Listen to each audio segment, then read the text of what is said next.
ये हम तो कह रहे हैं। हाँ, अच्छा, हमसे कौन कौन नहीं भिड़ा भाई? इस समर में 2020 के समर में भाषा की मर्यादा तार तार हुई मुख्यमंत्री जी की तरफ से। देश के प्रधानमंत्री जी ने सारी सीमाएं पार कर दी मर्यादा की। क्या आपको लगा नहीं? लोक जनशक्ति पार्टी के साथ अन्याय हुआ। नेता प्रतिपक्ष तेजस्वी यादव जी ने खड़ा होकर के चिराग पासवान जी का समर्थन किया कि नहीं, डेमोक्रेसी में दलों को लालच देकर के इस तरह तोड़ना लोकतंत्र के लिए ठीक नहीं है।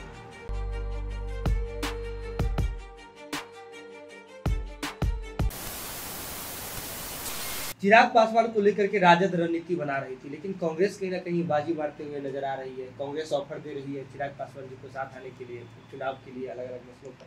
देखिए, लोक जनशक्ति पार्टी में जब दरार उत्पन्न हुई और आदरणीय नीतीश कुमार जी ने लोक जनशक्ति पार्टी को 2 खंडों में विभक्त किया, हम लोगों ने निश्चित तौर पर रामविलास जी के योगदान और अवदान को हम लोग नकार नहीं सकते। समाजवादी विचारधारा से ओतप्रोत थे आदरणीय रामविलास पासवान जी। 1 वर्ष भी इंतजार उनके भाइयों ने नहीं किया, जिन भाइयों के लिए अपने ऊपर परिवारवाद का आरोप लिया। उन भाइयों ने बरसी भी मनाने का उचित नहीं समझा, उसके पहले ही उनकी आत्मा को, उनके हृदय को 2 टुकड़े में तब्दील कर दिया है। लोक जनशक्ति पार्टी की स्थापना आदरणीय रामविलास पासवान जी ने की थी। काश अगर उनको ज्ञात होता कि हमारा भाई, जिसके लिए हम परिवारवाद का आरोप सहन कर रहे हैं, वो हमारे मर जीते जी तो जो किया मरने के बाद मेरी आत्मा को ठेस पहुंचाएगा। आदमी जीवन में जो करना है जिंदे में कर लेता है आदमी, तो माफ़ी योग होता है, लेकिन मरणोपरांत अगर कोई मृत आत्मा को कष्ट पहुंचाता है तो उसको ईश्वर भी माफ़ नहीं करते हैं।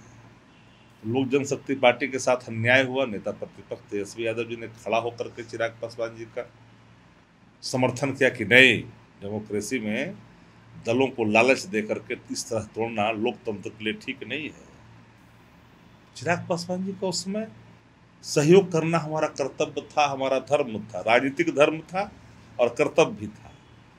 क्योंकि अगर हम नहीं खड़ा होते तो फिर इस देश के अंदर में बहुत कम ऐसी पार्टियां बच गई है अब जो भारतीय जनता पार्टी से नैन में नैन लड़ा कर करके मुखालफत करने की हिम्मत रखती है। राष्ट्रीय जनता दल में के अंदर नैतिक बल भी है और ताकत भी है। हम हर तरह की चीज़ों को झेलना जानते हैं। लाख यत्न कर ले, लाख कार्रवाई कर ले, ईडी हो, सीबीआई हो, आईटी हो, लेकिन चाहे संविधान की धज्जियां उड़ा दे, चाहे आर्टिकल 20 का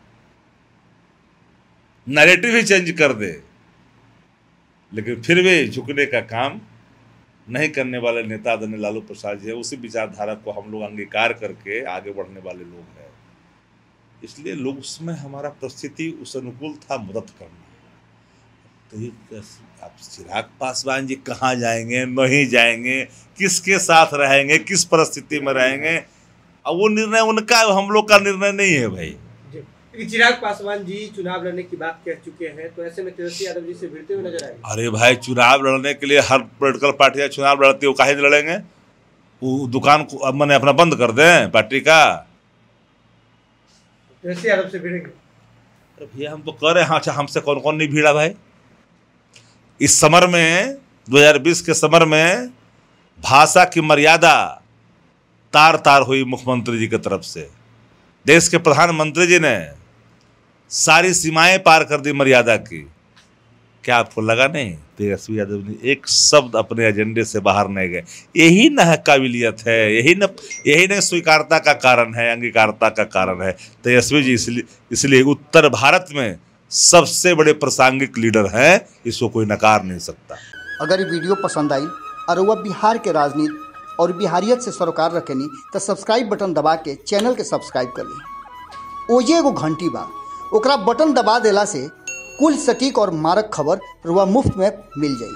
अगर रुआ पत्रकारिता के हमनी के नया प्रयोग में सहयोग कर चाहतानी तो ज्वाइन बटन दबा दी।